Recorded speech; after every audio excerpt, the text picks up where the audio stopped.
ভালো হবে না তোমার। সকলকে সাধক লালন সাঁইজির মাজার প্রাঙ্গণ থেকে আন্তরিক শুভেচ্ছা এবং অভিনন্দন। সাধক লালন সাঁইজির ১৩৫তম তিরোধান দিবস উপলক্ষে লালন আকড়াবাড়িতে বসেছে সাধু সঙ্গ। দূর দূরান্ত থেকে আগত ভক্ত অনুরাগীদের পদচারণায় মুখরিত হয়েছে লালন তীর্থভূমি। এই শুভক্ষণে আজ আমাদের সাথে যুক্ত হয়েছেন বিশিষ্ট লালন গবেষক এবং সহকারী অধ্যাপক রব রায়সন, ইংরেজি বিভাগ, Gachbari ideal college, Sylhet. Sir, আপনি কেমন আছেন? হ্যাঁ, ভালো আছি। এই কুষ্টিয়াতে আসছেন, এই যে সাঁইজির অনুষ্ঠান তো 17 তারিখ থেকে শুরু হচ্ছে, কেমন লাগছে আপনার চারিপাশের পরিবেশ দেখে? না, এই আয়োজনটাই তো আসলে অন্যরকম ফ্লেভার দেয়। বছরে 2বার এই অনুষ্ঠান হয়, এই ধরনের আয়োজন, সঙ্গ, মানুষের সঙ্গ, সাধকদের সঙ্গ, এটা তো আসলেই অন্যরকমের একটা ফ্লেভার এখানে আসে। চমৎকার। আর এবার এখনকার আবহাওয়াটাও খুব চমৎকার, হ্যাঁ, ভালোই লাগছে। আচ্ছা আচ্ছা। আপনার দৃষ্টিকোণ থেকে আপনি আসলে কিভাবে দেখছেন সেই বিষয় নিয়ে একটু আলোচনা করতে চাই। এই বর্তমানের আমাদের যে মানুষের আভ্যন্তরীণ যে বিষয়, আমাদের মধ্যে একটা অস্থিরতা, চঞ্চলতা, সব জায়গায় কেমন জানি একটা অস্থিরতা, চঞ্চলতা, এই জিনিসগুলো বিরাজ করছে। আসলে সংকটের কারণেই তো এগুলো সৃষ্টি হয়। হ্যাঁ, মানুষের জীবনের সংকটটা কি আসলে? প্রধান এবং প্রথম সংকট হচ্ছে মানুষের নিজেকে না চেনা, অর্থাৎ নিজে যে সে একে ছিল, সে যা ছিল সে তা ভুলে গেছে। সে যা ছিল সে তা ভুলে গেছে। ভুলে যাওয়ার কারণে তার সংকটটা তৈরি হয়েছে, তার অস্তিত্বের সংকট তৈরি হয়েছে। তো যেহেতু সে হারিয়ে গেছে, সেহেতু সে এটা ভাবতেই পারে, সে তার সংকটের কথা ভাবতেই পারে যে এইটা তো আমার সংকট, এই সংকট মোকাবেলা করার জন্য আমাকে কি করতে হবে, আমাকে শক্তিশালী করতে, আমার সিকিউরিটি বাড়াতে হবে। সে সিকিউরিটি বাড়াতে গিয়ে যত অঘটন ঘটে যাচ্ছে, এবং সেই সিকিউরিটি বাড়ানোর যত কৌশল, সেটা নাকি আবার সভ্যতা নির্মাণ করে ফেলছে সে যুগে যুগে। এখন আচ্ছা কি আচ্ছা। করা যাবে? তাহলে মানে সভ্যতার জন্মটাই কি আত্মবিস্মৃতি থেকে? অবশ্যই। যখন সে ভুলে গেল সে নিজেকে, সে যখন সমুদ্র ছিল সে, অথচ সে বলছে আমি সমুদ্রের একটা ফোঁটা, সমুদ্রের একটা ঢেউ। এটা কেমন করে? তুমি তো নিজেই সমুদ্র, তুমি কেন সমুদ্রের ঢেউ বলছো, কেন সমুদ্রের ফোঁটা বলছো কেন?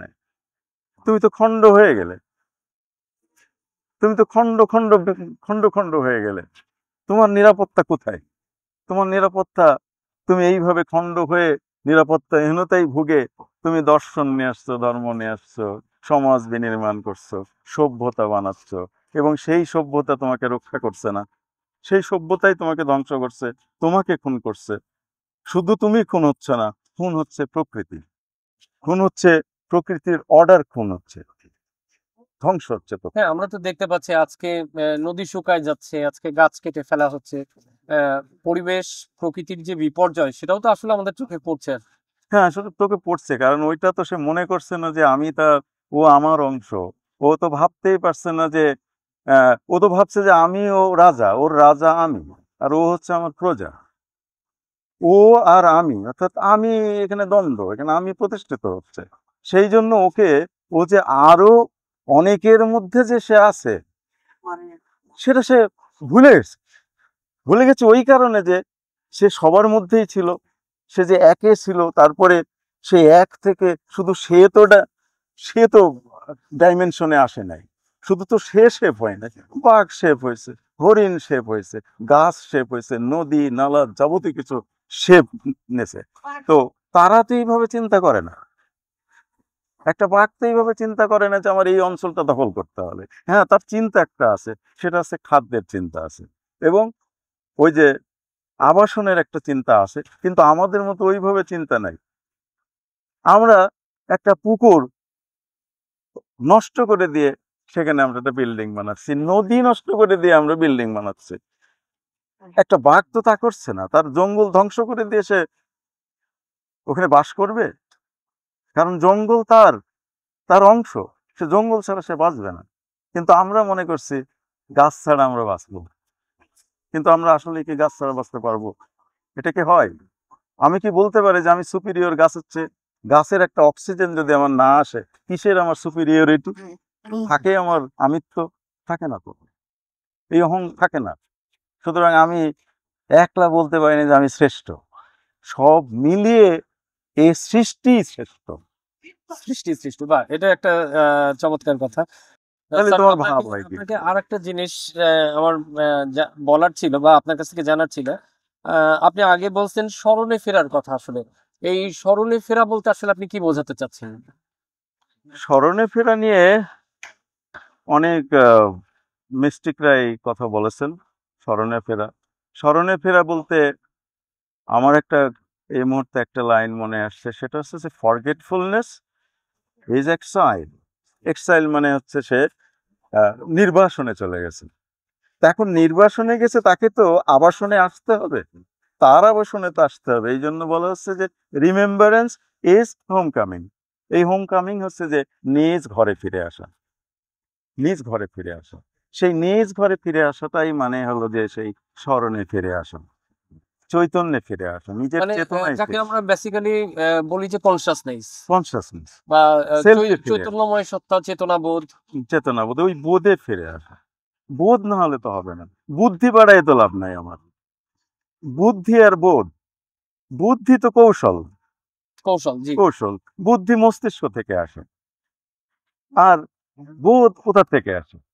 এই যে কানেক্টেড, ইন্টারকানেক্টিভিটি, সারা বিশ্ব ব্রহ্মাণ্ডের সাথে সমস্ত কিছু ইন্টারকানেক্টেড।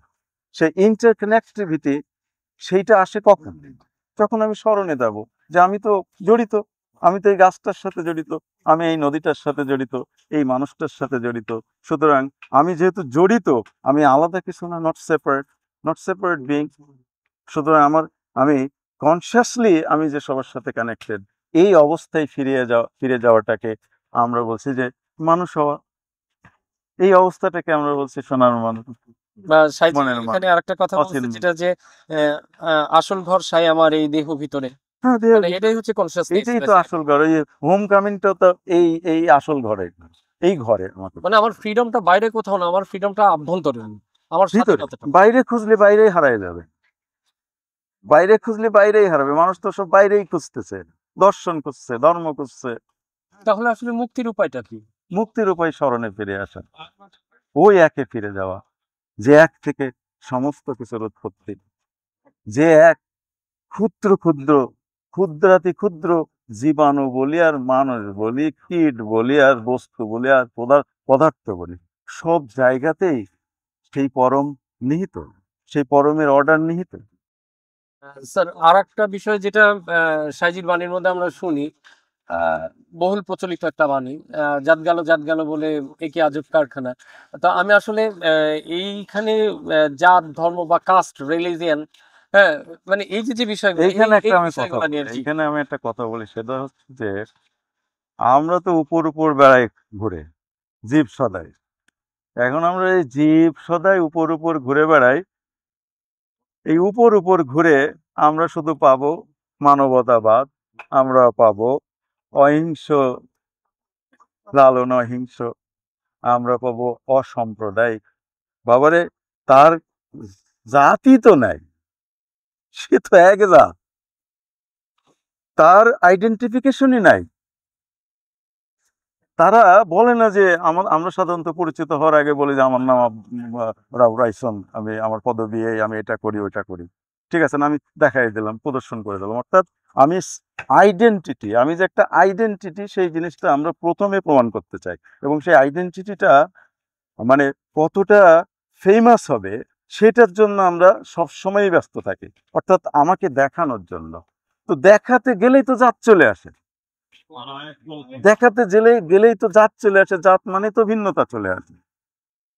তো ভিন্নতা আসলে তো সে মানে স্মরণে নেই, তখন আর একটা থাকছে না, একটা তখন থাকছে। আমি আমাকে আলাদাভাবে আইডেন্টিফাই করছি। সুতরাং জাত গেল এই কথাটুকুন শুধু এই যে জাতিভেদ বিভেদ এত হালকা জিনিস উনি বলেন নাই। উনি একদম গোড়ায় আঘাত করেছেন যে এক থেকে যে সরে গেল, অর্থাৎ সে যে একে ছিল সে এক থেকে সরে গেল, সে যে শেপে আসলো, শেপের মধ্যেও যে সে পরম আছে, সেখান থেকে সে সরে গেল, চেতনায় সে থাকলো না। সরে গেলেই সে ওই জাতের কথাই চিন্তা করবে, মানে জাতপাতের কথাই মূল বিষয় যেটা দাঁড়াচ্ছে আসলে সেটা হচ্ছে যে একের থেকে বিচ্ছিন্ন হওয়ার কারণে বিভিন্ন জাতের সৃষ্টি হচ্ছে, বিভিন্ন ধর্ম বর্ণ গোত্রের সৃষ্টি হচ্ছে। যত বিভাজন, যত ভেদ তৈরি হচ্ছে, আসলে তো অভেদ, আসলে তো অদ্বৈত। দ্বৈততার জন্ম হচ্ছে যখনই আমি একটা পার্সোনালিটি দাঁড়ায় যাচ্ছে, আমার যখন সেলফ আইডেন্টিটি আমি শো করতেছি, আমি যখন দেখছি না যে আমি আমি বলে আসলে কিছু হয় না, সে বলে কিছু হয় না, আমি আর ও মানে আদার, আদার মানে ইতর, বাংলায় আসলে মনে হয় ইতর, ইতর মানে ইতর বিশেষ, মানে সে আলাদা হয়ে গেল, সে বিচ্ছিন্ন হয়ে গেল, মানে এখানেই ডুয়ালিটিটা চলে আসছে। ডুয়ালিটির চলে, ডুয়ালিটির তো হয় না, ডুয়ালিটি হয় না, এই ডুয়ালিটি মানে এক এসে ঈশ্বরবাদটা আর থাকছে না এক ঈশ্বরবাদ থাকে না। এক ঈশ্বরবাদের তো অনেক মানুষ আছে, এক ঈশ্বর একে একে বিশ্বাস করে, কিন্তু একে বিশ্বাস করে সে তো দুই দুই দুই হয়ে যায়, সে তো আর একে থাকে না, দেখা যায়। স্যার একটা বিষয় আমার একটু জানার ছিল, সেটা হচ্ছে ডুয়ালিটি কথা যখন আমরা বলছি আসলে অর্থাৎ আমি এবং আরেকটা সত্তা, আমরা যদি আমাদের এই ফিজিক্যাল বডিটাকে ধরি যে এটা বাহ্যিকভাবে একটা অবয়ব, এর অভ্যন্তরেও যে সত্তা বা আত্মার যে রূপ বা যার কারণে আসলে আমরা চলে ফিরে বেড়াচ্ছি, এই দুইটাকে আসলে আপনি ক্লাসিফাই করছেন কিভাবে বা আইডেন্টিফাই করছেন কিভাবে, এই দুইটার কর্মটা কি আসলে? না, এটা অত্যন্ত গুরুত্বপূর্ণ বিষয় এই জায়গায়।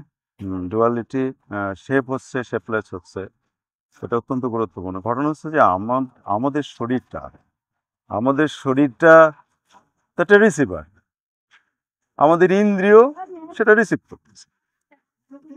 এখন রিসিভ করার সময় আমাদের অবস্থাটা কি, মানে আমরা কি আমাদের ভিতরে সেই যেটাকে আমরা বলছি আত্মা, আত্মা মানে তো আসলে সেলফ, সেলফ মানে হচ্ছে যে সেই আনডিস্টার্ব অবস্থা, সেই সাম্যের অবস্থা, সে স্মরণে আছে, তখনই তো সেলফটা জাগ্রত থাকবে। তো সেলফ যদি জাগ্রত না থাকে, তাহলে আমার ইন্দ্রিয়গুলো যা রিসিভ করছে, যা দেখছে, সেটা কি সত্যি মনে করবে না? ইন্দ্রিয় যা দেখে, ইন্দ্রিয় কি সব কি দেখতে পারে? ইন্দ্রিয় কি সব কি রিসিভ করতে পারে?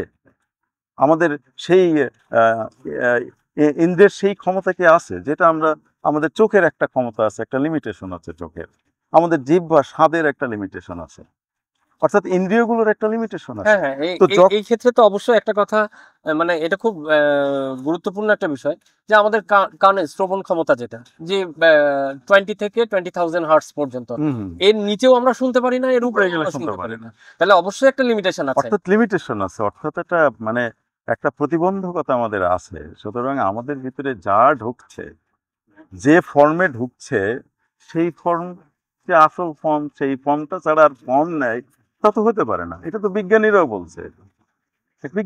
বলছে যে যখন, এখন তো ফিজিক্স ছেড়ে, এখন ফিজিক্স পার করে এখন তো কোয়ান্টাম দিয়ে মানুষ বোঝার চেষ্টা করছে মিস্টিক সাইডটাকে, মানে এই আধ্যাত্মিকতাটাকে কোয়ান্টাম দিয়েও বোঝার চেষ্টা করতেছে, এবং সেখানে কোয়ান্টাম ফিল্ডের কথা বলা হচ্ছে। মানে মানে যত পসিবিলিটি, মানে কোয়ান্টাম পসিবিলিটি, ওই যতগুলো শেপ আসছে সবগুলো পসিবিলিটি ওর ভিতরে, অর্থাৎ এই যে আমি শেপ হয়েছি, এই পসিবিলিটি ছিল তো আগে, মানে সম্ভাবনা যে আমি এই শেপে আসছি, এই ক্যারেক্টারিস্টিক তো ছিলই, আমি যেখান থেকে সৃষ্টি হয়েছে, আমার যে রক্তবিন্দু থেকে আমি সৃষ্টি, মানে আমার জেনেটিক্যাল কোড আছে, অর্থাৎ আমি তো বলতে পারি না যে আমি আজকে জন্মাইছি, আমি তো আজকে জন্মাইনি, আমার জন্ম কত আগে তার ঠিক কোটি নেই। কোটি বছর আগে। আমি তো ক্যারি করছি, আমি আমার পূর্বপুরুষকে আমি ক্যারি করছি, এখন ঘটনা হলো যে এই যে শেপে আসা, শেপই শুধু না, শেপলেসও একটা ব্যাপার। এই সব কিছু ধরতে পারে আমাদের চৈতন্য, সেই চৈতন্য, সেটা একটা অবস্থায় থাকতে হবে, এমন একটা অবস্থা চৈতন্য, তার মানে ওই যে আত্মা তো একটা অবস্থা, আমরা বলতে পারি। আত্মাকে কি আমরা কি বলতে পারি, মানে এটা কি ধরা যায়, ছোঁয়া যায়, এরকম কোনো ব্যাপার? এটা তো একটা অবস্থার ব্যাপার, অবস্থা, একটা মানসিক অবস্থা। যে মানসিক অবস্থাটা তৈরি হয় যখন সে স্মরণে থাকে তখন ওই মানসিক অবস্থাটা তৈরি হয়। ওই অবস্থাটা তৈরি হলেই সে তখন তার ইন্দ্রিয়গুলো যা দেখে তার সুন্দর দেখে, সে যা বলে সেটা বাণী হয়। ধন্যবাদ স্যার। আরেকটা বিষয় যেটা সেটা হচ্ছে মানে এই যে বিভিন্ন জেনেটিক্যাল কোড আমরা ক্যারি করছি এবং বিভিন্ন মানুষের বা আমাদের পূর্বপুরুষদের জেনেটিক্যাল কোড ক্যারি করার সাথে সাথে আমাদের তো পূর্বপুরুষদের মধ্যে ভালো খারাপ উভয়ের সম্ভাবনাই থাকতে পারে, কিন্তু পিউরিফিকেশনের যে বিষয়টা, যে আমি এই জন্মে এসে এই দেহ ধারণ করে আমি নিজেকে কতটুকু পিউরিফাই করছি, এটা ডিপেন্ড করছে এখানে একটা আমার বিষয় আছে, চৈতন্যের উপরে। এখানে একটা বিষয় আছে, অবশ্যই বিষয় আছে। সেটা হলো যে জল তো একই জল, এই এক জলই তো কূপে যায় কূপ জল হচ্ছে, সমুদ্রে গেলে সমুদ্রের জল হচ্ছে, নালায় পড়লে নালার জল হচ্ছে। তা আসলেও পড়ছে কোথায়? যে যে বস্তু নিয়ে আমাদের আমরা এই শেপে আসছে, ভবে আসছে, সেই বস্তুর মধ্যে তো দুইটা গুণই থাকতে পারে, অর্থাৎ সেই বস্তু দুই অবস্থায় কাজ করতে পারে। তা না হলে একই মস্তিষ্ক থেকে মানুষ খুন করার পরিকল্পনা তৈরি হয়, আবার ওই মস্তিষ্ক ওই মানুষকে বাঁচানোর জন্য সে এগিয়ে আসে। এটা কি করে হয়? আমার রসায়ন তো একই আছে, কিন্তু একই রসায়ন দুই রকম কাজ করলো কি করে? অর্থাৎ শয়তান তোমার ভিতরেই আছে, সাধু ভিতরেই আছে। অর্থাৎ আমি কোন অবস্থায় আছি সেই অবস্থা ভূমিকা পালন করে। আমি যদি সাম্যের অবস্থায় থাকি, আমি যদি স্মরণে থাকি, অটলে থাকি, আমি যদি সেই একে থাকি, নিশ্চয়ই শয়তান অ্যাক্টিভ হবে না, শয়তান অ্যাক্টিভ হবে না। আর যখনই ওখান থেকে আমি বিচ্যুত হচ্ছি, আমি বিস্মৃতিতে চলে আসছি। অর্থাৎ আমি নামক যে ব্যাপারটা, আমি নামক ব্যাপারটা তো আমি বলে তো কিছু হয় না, আসলে একটা অবস্থা, আমিও একটা অবস্থা। সেই আমির অবস্থা যদি মানে ওই অবস্থা হয়, বিকার অবস্থা হয়, তাহলে তার বড় সমস্যা। সে তখন নিজেই ডিসঅর্ডারে চলে যায়, যা কিছু দেখে সবই তার কাছে সত্য। সে বলে সত্য, কিন্তু আসলে সত্য না। যে সে যা বলে সেটা সত্য না, সে যা দেখে সত্য না। তাহলে স্যার আর একটা প্রশ্ন যেটা সেটা হচ্ছে যে আমাদের মুক্তির পথটা কি আসলে? আমরা তো আহ, এই অ্যাসপেক্টে বোঝা যাচ্ছে যে আমরা আসলে একটা বদ্ধ জীব। তাহলে এই বদ্ধ জীব থেকে আমরা মুক্ত জীব বা মুক্তির পথটা কি, মুক্ত হব কিভাবে আমরা? প্রত্যেকের নিজের ভিতরেই মুক্তিটা আছে। কারণ হচ্ছে যে এই মিস্টিকরা একটা জিনিস করে না, সেটা হলো যে আপনার উপরে কোনো কিছু চাপিয়ে দেবে না। তারা তারা হলো যে এমনই আচরণ করবে, তাদের জীবন আচরণ এমনই হয়, তাদের সান্নিধ্যে যারা আছে, তাদের সঙ্গতে যারা আসে, তারা ওই উপলব্ধিতে যায়, যে আমি কে। শেষমেশ দেখে তো আমি কেউ না, তো আমি তো সেই এক। এই উপলব্ধি আসে এই সঙ্গতে, যেটা তার সহজাত প্রবৃত্তি। প্রত্যেকটা মানুষের, ইভেন জীবের কথাটা আমরা, অন্য জীবের কথা আমরা বলছি না, অন্য জীব তাদের সহজাত ব্যাপারটা বজায় থাকে, শুধু আমাদের এখানে বিকৃত হয়। তো এই জন্য আমাদের এত গবেষণা, এত দর্শন, এত কিছু চলে আসে। তো ওই সহজাত অবস্থা, অর্থাৎ নিজেকে প্রোটেক্ট করার যে অ্যান্টিবডি, যেটা আমরা বলতে পারি, প্রত্যেকটা জীবের মধ্যে সেই অ্যান্টিবডিটা আছে। এখন সেইটা হচ্ছে দেখার বিষয়। অর্থাৎ আমাদের যে আয়না, যে আয়নায় ধুলো জমেছে, চেতনার আয়নায় যে ধুলো জমেছে, সেই ধুলোটা সরালেই বোঝা যাবে যে আমি কি করছি। আমার পরিবেশ প্রতিবেশ নিয়ে কি আমি আছি, না আমি একলা আছি? আমি কি হারিয়ে গেছি? আমি কি অ্যালোন মানে ওয়াইড সি, এরকম নাকি? না আমি সবাই? আমি না আমি সবাই? এই চেতনা তার মধ্যে আসবে। তাহলে আসলে মূল বিষয়টা হচ্ছে সেই সূক্ষ্ম আমিতে আসলে রূপান্তরিত হওয়া, প্রত্যাবর্তন, সূক্ষ্ম প্রত্যাবর্তন। আমির কথা চিন্তা করা, যে আমি সেই সূক্ষ্ম আমিরই একটা ডাইমেনশন মাত্র। আমার মধ্যে তার মাত্রা আছে। যত ভাগে ভাগ করি না কেন আমরা, পদার্থের কথাই বলি, যত টুকরো হবে তত টুকরোর মধ্যে ওই পরমের মাত্রাটা না থাকলে ওই টুকরের কোনো অস্তিত্বই থাকবে না। হ্যাঁ, যে এই ক্ষেত্রে শেপেই থাকুক না কেন, সে এই ক্ষেত্রে এনার্জি শেপে থাকুক, ভিজিবল থাকুক, যে শেপেই থাকুক না কেন। এই ক্ষেত্রে সাইজিরও একটা বাণী আমি অবশ্য শুনছিলাম যে আমি কথার অর্থ ভারী, আমি সে তো আমি নই। আমি তো সে আমি নাই। হ্যাঁ, এটা এটা তো মানে মারাত্মক একটি বাণী আর কি সাইজির, যে আমি কথার অর্থ ভারী, আমি সে তো আমি নই। মানে এখানে আসলে মানে ইলাস্ট্রেশনটা কতখানি বা ব্রড মাইন্ডেড কতখানি উনি উনি কত সর্ববিস্তৃত অবস্থায় বা বিস্তীর্ণ অবস্থায় এই আমিকে প্রত্যক্ষ করেছেন। এটা অবশ্যই একটা মানে এটা একটা মিস্টিক্যাল ব্যাপার। এইটাই এটা একটা এটা মিস্টিক্যাল। মিস্টিক্যাল ব্যাপারটা। আসলে অনেকে মনে করে মিস্টিক্যাল আছে রহস্য। মিস্টিক্যাল এত সহজ একটা ব্যাপার, মানে আমি মিস্টিক হতে গেলে আমার অনেক কিছু করতে হবে, অনেক কাঠখড়ি পড়তে, বিষয়টা এরকম না। তো আমি দেখি না কেন, আমি অবজার্ভ করি, আমি দেখি, আমি তো ওয়াচার, আমি দেখবো বাহ, যা ঘটছে, আমি দেখি না কেন। এই যে এই যে ছেড়ে দেওয়া, এই যে এটাকে তো সহজ অবস্থা, এটা তো সহজ, এবং এইটা সহজাত প্রবৃত্তি মানুষের, এটা চাপিয়ে দেওয়া কোনো বিষয় না, প্রত্যক্ষ করার বিষয়। এটা প্রত্যক্ষ করার বিষয়। সে যদি একটু একটু সে অ্যালার্ট হয় যে আমি একটা জিনিস, ছোট যত ছোটই হোক না কেন, আমি একটা কিছু করতে যাচ্ছি। যেমন আমি কথা যখন ডেলিভারি দিচ্ছি, আমি বলছি কি কথা বলছি, সেটা তো আমি তো সচেতন ভাবেই বলছি। আমি কি অচেতন অবস্থায় বলছি নাকি? আমি তো সচেতন হয়েই বলছি যে আমার এই কথাটা আমি এখন বলছি, যাচ্ছে মানুষের কানে, এই কথাটা আমার যাচ্ছে। এইটা জাস্ট একটু অ্যালার্ট থাকলেই তো, আমি যখন একজনকে গালি দেব, অ্যালার্ট থাকলেই তো আমার মুখ দিয়ে আর গালি বেরোবে না। হিংসা করব, অ্যালার্ট থাকলে হিংসা আসবে না, কারণ হিংসা আমি একজনকে করছি, সে জ্বলবে না, তো জ্বলবো তো আমি। আমি একজনকে হত্যা করতে পারি না। আমাকে হত্যা করার যাবতীয় উপাদান আমার মধ্যেই আছে, আমাকে সেভ করার যাবতীয় উপাদান আমার মধ্যেই আছে। এই যে অবজারভেশনটা, এটা আমার মনে হয় বেড়ে যায়।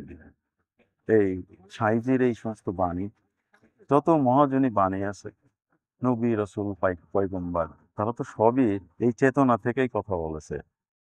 তারা ওই সহজাত অবস্থায় সহজ হয়েই কথা বলেছে, তাদের মেরাজ হয়েছে। তা আমার মনে হয় চিন্তায় একটু পরিবর্তন আসবে, হয়তো চেতনা ফিরে আসবে, এটা আমার মনে হয়। ধন্যবাদ।